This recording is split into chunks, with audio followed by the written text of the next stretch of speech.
Assalamualaikum warahmatullahi wabarakatuh. Kami dari kelompok 3 yang beranggotakan Mbak Dewi Aisatur, Mbak Nur Azizah, dan saya sendiri Anna Faik. Di sini kami akan memaparkan materi tentang ragam penilaian hasil belajar, tes uraian, tes pilihan ganda, tes penampilan, dan tes autentik. Mata kuliah asesmen pendidikan yang dibina oleh Ibu Endang Sumarti. Masuk pada materi yang pertama, yaitu tes uraian. Tes uraian adalah perangkat tes yang butir soalnya mengandung pertanyaan atau tugas yang jawaban atau pengerjaan soal tersebut harus dilakukan dengan cara mengekspresikan pikiran peserta tes. Peserta tes bebas menjawab pertanyaan dengan menggunakan kata-katanya sendiri. Nah, tes uraian dibagi menjadi dua, yaitu uraian bebas atau terbuka dan uraian terbatas, tertutup, atau terstruktur. Yang pertama, uraian bebas atau terbuka merupakan jenis pertanyaan atau tugas di mana peserta tes diberi kebebasan untuk menjawab dengan cara mereka sendiri. Misalnya, terdapat soal untuk menjelaskan pengalaman pribadi. Peserta tes bebas untuk memilih pengalaman apapun dengan cara mereka sendiri. Dan yang kedua, uraian tertutup atau terstruktur merupakan jenis pertanyaan atau tugas di mana peserta tes harus mengikuti format atau struktur tertentu dalam menjawab.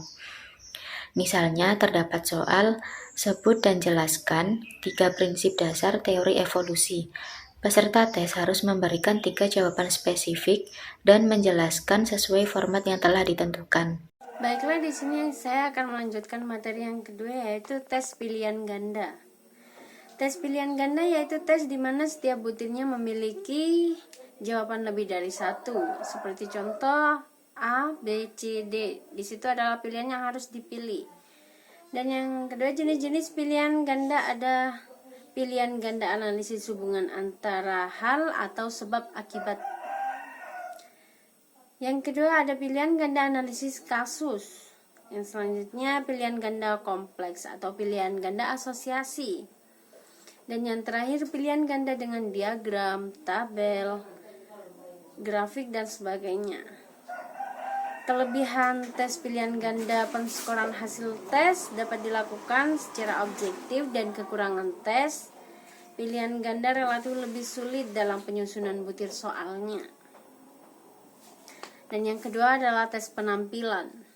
Tes penampilan menggunakan skala sikap rating yang menuntut siswa untuk melakukan tugas dalam pembuatan yang dapat diamati oleh guru, seperti mengemukakan pendapat atau tanggapan terhadap teman, menyangkal dengan keras pendapat teman, dan memonopoli jalannya diskusi. Yang selanjutnya adalah tes autentik. Tes autentik adalah pengukuran yang bermakna secara signifikan untuk mengetahui bagaimana cara atau mencoba menggabungkan kegiatan guru mengajar dalam kegiatan siswa belajar. Penilaian autentik dan belajar autentik mencerminkan tugas dan pemecahan masalah yang dilakukan peserta didik dengan realitas di luar sekolah atau kehidupan pada umumnya. Adapun karakteristik penilaian autentik yang diukur keterampilan dan performansinya yang berkesinambungan dan dapat digunakan sebagai masukan. Jenis penilaian autentik pada penilaian sikap, penilaian pengetahuan, dan penilaian keterampilan. Baiklah, itulah hasil presentasi dari kelompok kami. Wassalamualaikum warahmatullahi wabarakatuh.